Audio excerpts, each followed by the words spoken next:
People are taught that silence is weakness, that if someone disrespects you, you must respond immediately, that walking away means you lost, and staying calm means you had nothing meaningful to say. So most people spend their lives reacting to criticism, reacting to insults, reacting to every person trying to pull them into emotional conflict. But Stoicism teaches something far more dangerous. The moment someone gains control over your emotions, they gain influence over your mind. Many people are not searching for truth during conflict. They are searching for emotional confirmation. They want to see frustration in your face, tension in your voice, or insecurity in your reactions because those reactions reassure them that they still have access to your inner state. But the moment you remain calm, the entire dynamic begins shifting quietly beneath the surface. What looks like silence is often discipline. What looks like distance is often self-respect. And what appears weak to emotionally impulsive people is sometimes the clearest sign of inner control. The strange part is that the calmest person in the room is often the one carrying the most influence. While everyone else rushes to defend themselves, they remain steady. While others try desperately to be understood, they observe. The Stoics understood something most people never realize. Real strength does not reveal itself through emotional force. It reveals itself through restraint. Because the person who cannot be emotionally controlled eventually becomes impossible to manipulate. Certain people become uncomfortable the moment they realize they cannot pull emotion out of you anymore. At first, they appear completely confident in their behavior. Their tone is sharp but controlled. Their comments are subtle enough to hide behind sarcasm or humor. They test small reactions first because most people respond automatically without noticing what is really happening beneath the surface. A defensive explanation appears. An irritated expression slips through. Sometimes there is a sudden need to prove intelligence, maturity or self-control. The reaction itself becomes the reward. Many people are not searching for truth during conflict. They are searching for emotional confirmation. They want proof that their words entered your thoughts deeply enough to disturb your inner state. The moment they see frustration in your face or tension in your voice, they feel reassured. Now they know they have influence. Now they know they can reach you. But the entire dynamic changes when that reaction never arrives. Calmness interrupts the emotional rhythm they expected. Instead of resistance, they encounter stillness. Instead of emotional movement, they face silence. At first, this creates confusion more than frustration because the human mind naturally expects feedback during social interaction. People rely on reactions to measure their impact on others. Without realizing it, they constantly study expressions, tone, posture, and emotional shifts to understand where they stand. Most communication is emotional measurement disguised as conversation. That is why silence carries so much psychological weight. When someone cannot detect their effect on you, they lose the ability to measure their position in the interaction. And once that certainty disappears, the mind begins filling the empty space with interpretation. This is where emotional control quietly becomes psychological influence. The Stoics understood that external events are often less painful than the stories people attach to them. A careless comment means very little by itself. An insult only gains power once the mind accepts it emotionally and turns it into identity. But most people never pause long enough to notice this process happening inside themselves. They react before reflecting, they defend before understanding. Their emotions move so quickly that they mistake impulse for honesty. Calmness breaks that pattern. It creates space between stimulus and response. And inside that space, a different kind of awareness begins forming. You begin noticing that many provocations are actually invitations. Invitations into anger, into insecurity, into competition and self-doubt. The invitation feels urgent because emotion always demands immediate participation. Yet the refusal to participate changes everything. Silence does not always mean weakness or avoidance. Sometimes it means the mind has become disciplined enough to recognize what deserves energy and what does not. People who depend heavily on emotional reactions often become uncomfortable around someone who stays composed. The discomfort grows slowly. At first they may repeat themselves or sharpen their tone, hoping for a delayed response. Then they begin paying closer attention to your behavior, because uncertainty is difficult for the human mind to tolerate. They start wondering whether you ignored the comment intentionally. They question whether they misread your personality. Sometimes they even become frustrated by their inability to understand your emotional position. But this frustration rarely comes from the silence itself. It comes from the loss of certainty. Most people feel comfortable when social dynamics appear predictable. They feel stable when they know how others will respond. But composure removes predictability from the interaction. The person attempting to provoke you suddenly loses their emotional map. Without realizing it, they begin confronting their own insecurity rather than yours. Something deeper also begins happening beneath the surface. When people cannot pull reactions from others, they are eventually forced to confront themselves. Silence becomes reflective. Their own behavior starts echoing louder in their mind because there is no argument distracting them from it anymore. Anger creates noise, and noise gives people somewhere to hide psychologically. A loud conflict allows both sides to focus on defending themselves instead of examining their motives. But calmness removes that escape route. The interaction becomes uncomfortably clear. One person is trying very hard to create emotional movement while the other remains grounded. Over time, this contrast quietly reshapes perception, not only for the people involved, but also for anyone observing the interaction. Emotional restraint often appears more powerful than emotional force, because restraint suggests inner stability, and stability is difficult to intimidate. The person who remains centered during pressure communicates something without speaking. Their peace no longer depends on approval, victory, or immediate understanding. That quiet self-possession unsettles people who are accustomed to controlling conversations through emotional pressure. In the end, silence changes the direction of attention completely. The person who expected to observe your reaction slowly becomes trapped observing their own. If these ideas speak to something deeper in you, please subscribe and continue exploring Stoicism, emotional discipline, and the psychology of self-mastery. Some lessons do more than change behavior. They change the way you move through the world. This does not mean becoming cold, detached, or emotionally numb. The Stoic approach is not about suppressing feeling until nothing remains. It is about refusing to let emotions decide permanent behavior. There is a difference between feeling anger and becoming controlled by it. The first is human. The second is surrender. Composure comes from understanding that not every opinion deserves access to your inner world. Some people speak because they have never learned to govern themselves. Responding to every provocation only ties your peace to their instability. Remaining calm breaks that connection before it becomes a habit. Human beings quietly measure each other in almost every interaction. Even when no one says it aloud beneath ordinary conversation, there is often an invisible search for emotional position.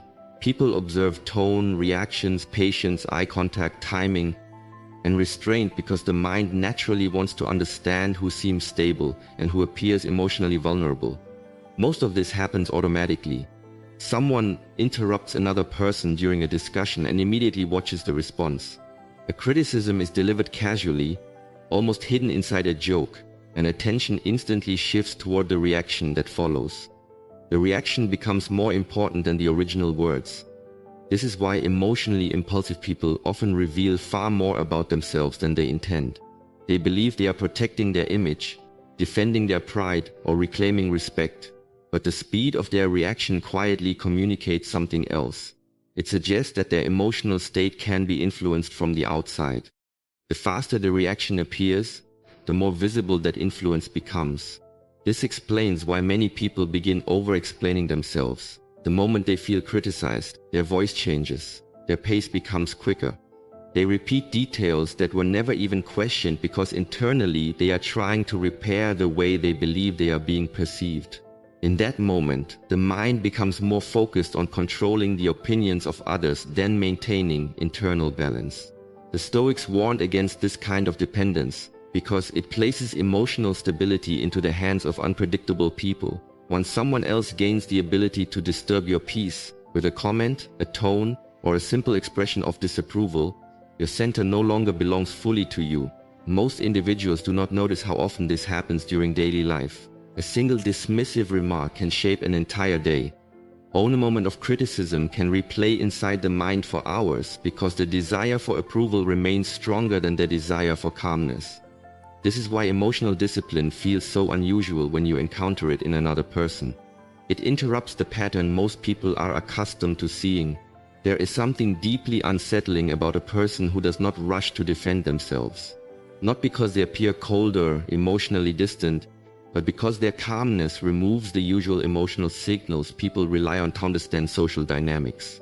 Someone expecting frustration suddenly encounters patience instead. Someone waiting for insecurity finds steadiness. The interaction becomes difficult to predict because composure creates ambiguity, and ambiguity makes people uncomfortable. The human mind constantly searches for certainty in relationships, conversations, and conflicts. It wants clear emotional feedback. It wants to know who feels threatened, who feels confident, who feels wounded, and who feels in control.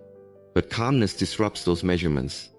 A composed person becomes difficult to categorize quickly, and that uncertainty changes the emotional atmosphere of the interaction without requiring a single aggressive word. This is why true authority rarely announces itself loudly. People who are deeply secure within themselves usually feel no urgent need to prove superiority in every disagreement. They are not emotionally dependent on winning every exchange because their sense of identity does not collapse under criticism. That internal steadiness becomes visible over time through behavior rather than performance. While others rush to speak over each other, they pause. While others react impulsively, they observe first. Their restraint creates a different kind of presence, one that often carries more psychological weight than dominance ever could. Many individuals mistake loudness for strength because loud behavior is easier to notice immediately.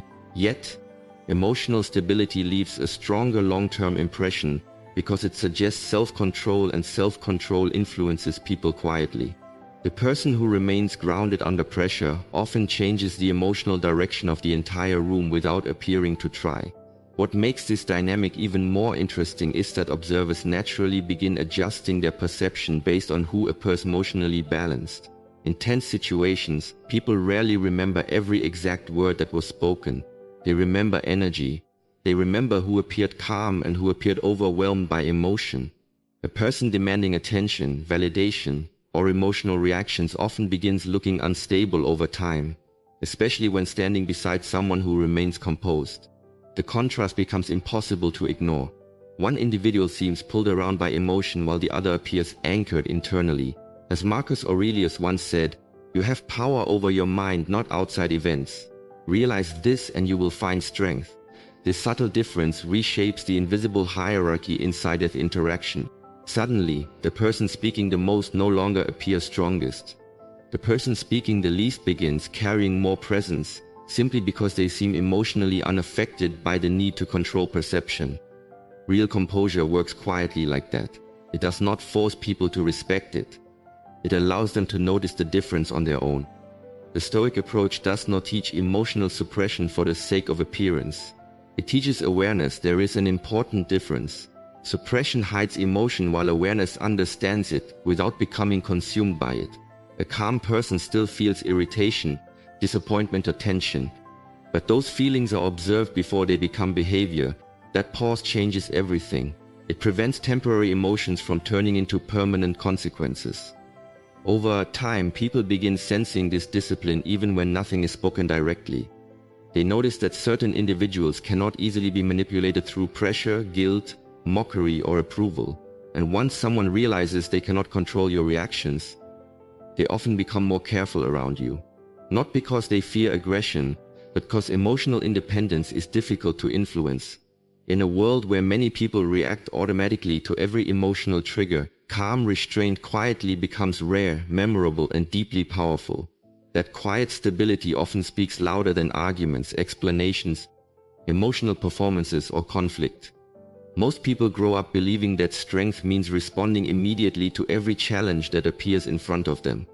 They are taught that silence looks weak, that walking away looks passive, and that refusing to engage somehow means surrender. Because of this, many individuals spend years trapped inside unnecessary emotional battles without ever questioning whether those battles deserve their energy in the first place.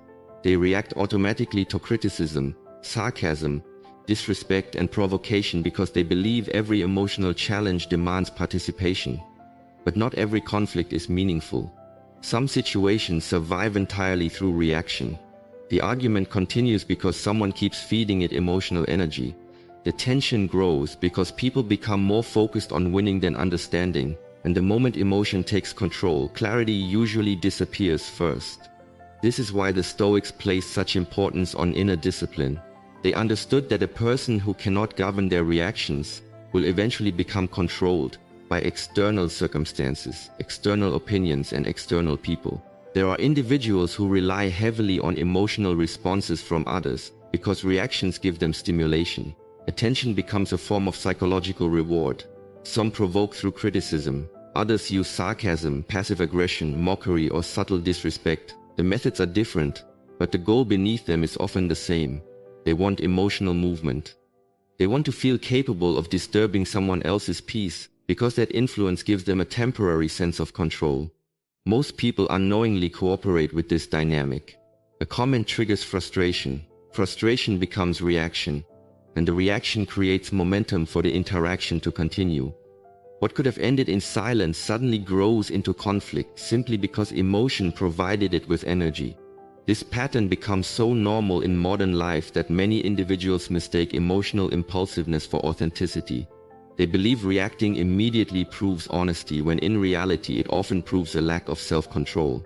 Real discipline begins when a person understands that feeling emotion and obeying emotion are not the same thing. This is where silence begins changing the structure of the interaction completely. Strategic silence is not coldness. It is not emotional suppression. It is the decision to remain internally stable instead of allowing another person's behavior to dictate your state of mind. The moment you stop reacting impulsively, the emotional pattern many people depend on suddenly breaks apart. At first, this usually catches them off guard.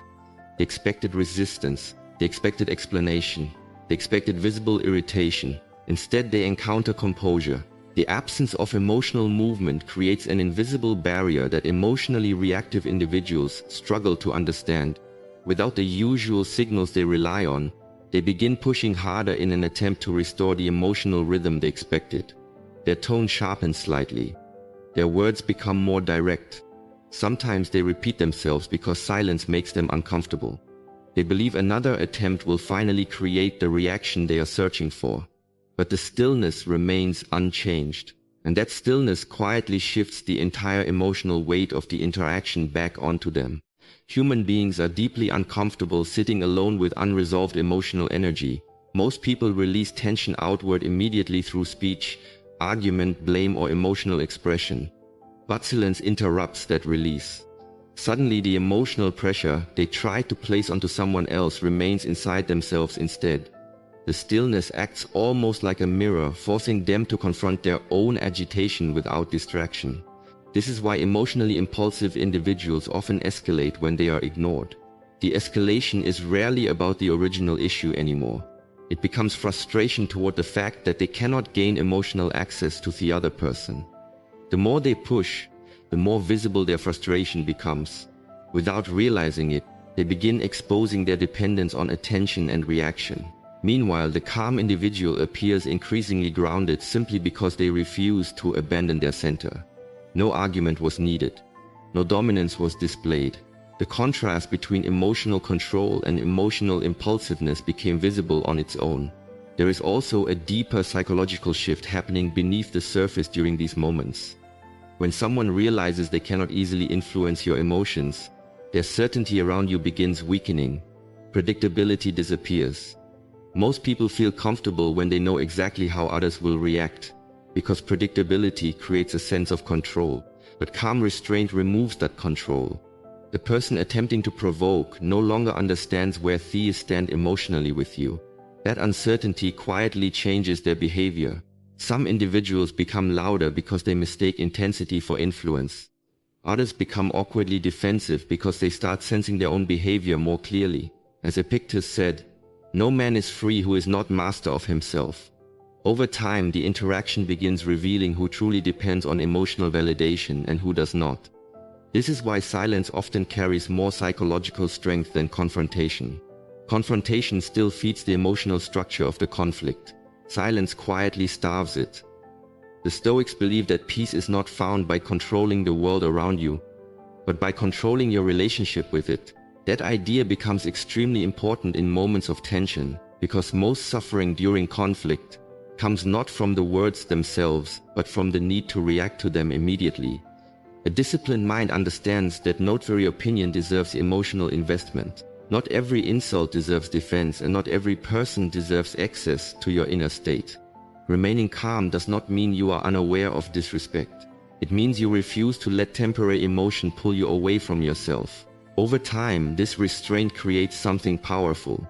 People begin recognizing that your behavior cannot easily be manipulated through pressure or provocation. That quiet stability changes the way others approach you, because emotional independence is difficult to control. In the end, the person who stays centered while others lose composure often holds far more influence than the person making the most noise. Silence interrupts that entire process in a way most people are not prepared for. When someone attempts to provoke you and no reaction appears, the interaction remains psychologically unfinished. The emotional sequence suddenly breaks apart before reaching its expected conclusion. At first, this may not seem significant externally. The conversation ends. The people involved separate. Life appears to continue normally. But internally, something very different begins happening inside the mind of the person who expected emotional feedback. Their thoughts keep returning to the interaction because the absence of reaction created uncertainty instead of resolution. The human mind struggles deeply with unresolved emotional experiences. It constantly revisits unfinished moments, searching for interpretation, meaning, and emotional clarity. This is why silence often becomes heavier with time instead of lighter. Hours later, sometimes days later, the interaction still exists quietly inside the other person's thoughts, while the calm individual has already moved forward emotionally. The mind naturally wants to organize social experiences into understandable conclusions. It wants certainty, it wants emotional clarity. But silence leaves empty space where certainty was expected. That empty space becomes psychologically powerful because people begin filling it with their own interpretations. They replay the moment repeatedly, searching for clues they may have missed earlier. Did the silence mean indifference? Was it restraint? Did other persons see through the provocation completely? Did the interaction expose something embarrassing about their own behavior? Questions begin forming not because someone argued back, but because nobody did. This is the strange psychological gravity silence creates over time. The unresolved interaction slowly pulls attention back toward itself again and again because the mind cannot comfortably categorize what happened. Most people are prepared for anger. Very few know how to process emotional stillness. This is also why silence quietly shifts emotional pressure back onto the other person over time. During the interaction itself, they may believe they hold control because they initiated the tension. They expected emotional movement and assumed they would receive it. But once the silence continues beyond the moment, the emotional direction changes completely. Instead of you thinking constantly about how to respond, they begin thinking constantly about why you did not. Attention slowly turns inward toward their own uncertainty. This reversal happens naturally without force, manipulation, or confrontation. The person who originally tried to disturb your peace becomes trapped inside their own unresolved thoughts. The mind keeps searching for emotional confirmation that never arrived, and because no clear reaction exists to analyze, interpretation expands endlessly in its place. Silence often says less externally while creating far more internally. There is something deeply revealing about this process because it exposes how dependent many people are on immediate emotional feedback. Modern life trains individuals to expect instant reactions to almost everything. Messages receive quick replies. Opinions receive instant responses. Emotions are displayed publicly and constantly reinforced. Because of this, delayed emotional resolution feels unnatural to many people. Silence slows everything down. It removes the emotional